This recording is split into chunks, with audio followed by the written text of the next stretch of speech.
प्रधानमंत्री जी की सूझबूझ और उनका व्यवस्था से हम इस बीमारी पर काबू पाए हैं।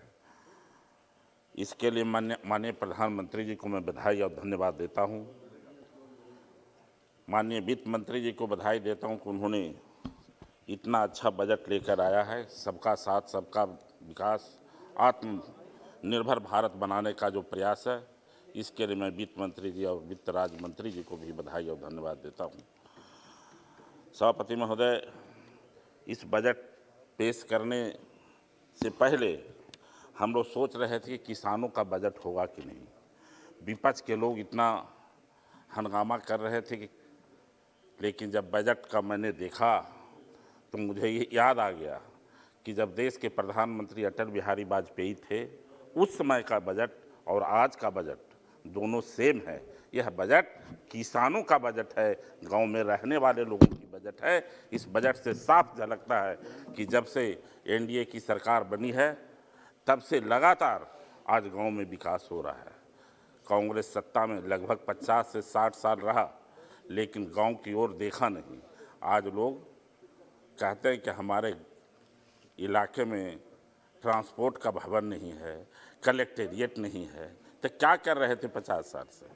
मैं आपके माध्यम से कहना चाहता हूं कि एनडीए की जो सरकार बनी है, इसमें आत्मनिर्भर भारत बनाने का जो प्रयास है, मैं आज देख रहा हूं कि गांव में शौचालय का निर्माण हो रहा है। जिनके पास नल का इंतजाम नहीं था, हर घर में नल का इंतजाम हो रहा है मैडम। उतना ही नहीं, लगातार गांव में बिजली की व्यवस्था हो रही है। जो समाज में अंतिम पंक्ति में बैठने वाले लोग हैं, उनके घर में भी बिजली का कनेक्शन मुफ्त में दिया जा रहा है। मैं तो सरकार से, माननीय वित्त मंत्री जी से अनुरोध करूंगा कि किसानों के लिए आप पूरे देश के लोगों, देश में किसानों को बिजली आप मुफ्त में दे दीजिए कि किसानों की हालत और सुधार हो जाए। तेलंगाना में दे रहे हैं। माननीय सभापति महोदय, लगातार सरकार का जो प्रयास रहा है, मैं समझता हूं कि गरीब कल्याण योजना के तहत 80 करोड़ जरूरतमंद लोगों को 8 महीने तक 5 किलो मुफ्त में राशन का इंतजाम किया गया। इसके लिए भी मैं सरकार को बधाई और धन्यवाद देता हूं। उतना ही नहीं, 4 बार आर्थिक पैकेज के द्वारा उद्योग धंधे में मदद देने का काम हुआ है।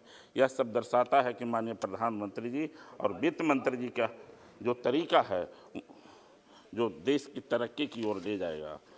35,000 करोड़ से कोरोना का टीकाकरण, 2,76,000 करोड़ से गरीब कल्याण योजना, भारत स्वास्थ्य मिशन 2.23 लाख करोड़, रेलवे को 1.10 करोड़ से अधिक, कुल मिलाकर 34.83 लाख करोड़ का यह बजट पेश हुआ है। चारों तरफ इस बजट की प्रशंसा हो रही है। मेरा मानना है कि देश के विकास में यह मील का पत्थर साबित होगा। यह बजट देश में कोई चुनौतियां से निपटने वाला बजट है। देश में जो ढांचागत विकास होगा, किसी भी व्यक्ति पर अधिक बोझ नहीं डालेगा। सरकार ने 100 नए सैनिक स्कूल का स्थापना की बात की है। उसमें से किन राज्यों में कहां मिलेगा, इसके लिए माननीय मंत्री जी बताने की कृपा करेंगे।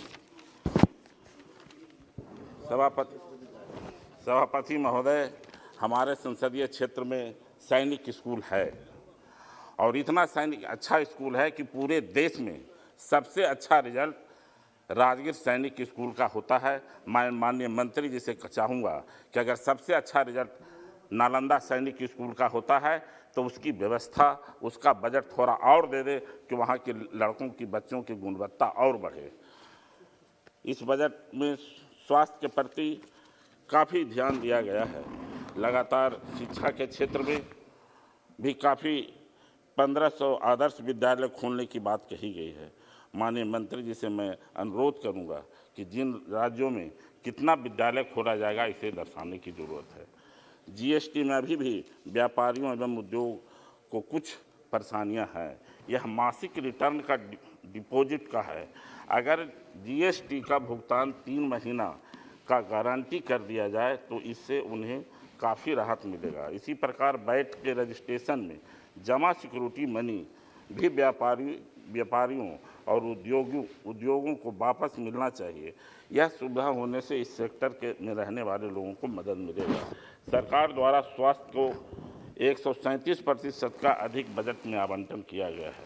यह ऐतिहासिक कदम है। इससे क्षेत्र में काफ़ी सुधार होगा। इसी प्रकार रक्षा बजट में भी 25,000 करोड़ अधिक आवंटन से सेना के आधुनिकीकरण में की व्यवस्था किया गया है। मैं माननीय मंत्री जी से अनुरोध करूंगा कि मेरे संसदीय क्षेत्र में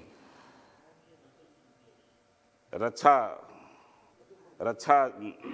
मंत्रालय का एक ऑर्डिनेंस फैक्ट्री है जो 4 यूनिट है, अभी तक 4 यूनिट चालू नहीं हुआ है। मैं आपसे निवेदन करूंगा कि निश्चित रूप से उसे चालू करने की कृपा करेंगे। सभापति महोदय, थोड़ा लंबा है मैडम, लेकिन 2-3 मिनट में अपने क्षेत्र का सवाल रख देता हूं मैडम। हमारे संसदीय क्षेत्र बिहार से मैं आता हूं मैडम। मैं आधा सेकंड आपसे मांग रही हूँ। 25 बिहार से मैं आता बैठे हैं। मेरे संसदीय क्षेत्र नालंदा है। 25 सांसद बैठे हैं। 2 मिनट 12 बजे तक खत्म करना है। मैं नालंदा से आता हूं। हमारे संसदीय क्षेत्र आप सीधा जो पॉइंट है वो बोलिए। मेरे संसदीय क्षेत्र में अंतर्राष्ट्रीय विश्वविद्यालय नालंदा है मैडम जी। उतना ही नहीं, बौद्धिस्ट का बहुत बड़ा देश और दुनिया से लोग आते हैं। उतना ही नहीं, गर्म जल का वहाँ 52 गो कुंड है, काफ़ी देश और दुनिया से लोग आते हैं। लेकिन हमारे यहाँ हवाई अड्डा नहीं है मैडम। उतना ही नहीं, अभी बिहार के मुख्यमंत्री जी ने, आपने सुना होगा, ग्लास ब्रिज का इंतजाम वहाँ किया है, जो चीन के अलावे हमारे क्षेत्र में ही पड़ता है। वहाँ पर हवाई अड्डा नहीं है। माननीय वित्त मंत्री, राज्य मंत्री जी ठाकुर जी बैठे हैं, उनसे मैं निवेदन करूँगा कि नालंदा अंतर्राष्ट्रीय विश्वविद्यालय भी है, देश और दुनिया से लोग पढ़ाने आते हैं और पढ़ने आते हैं। वहाँ पर कम से कम अंतर्राष्ट्रीय हवाई अड्डा बनाने की कृपा करें। यही बात कहकर मैं अपनी बात को समाप्त करता हूँ और इस बजट का समर्थन करता हूँ।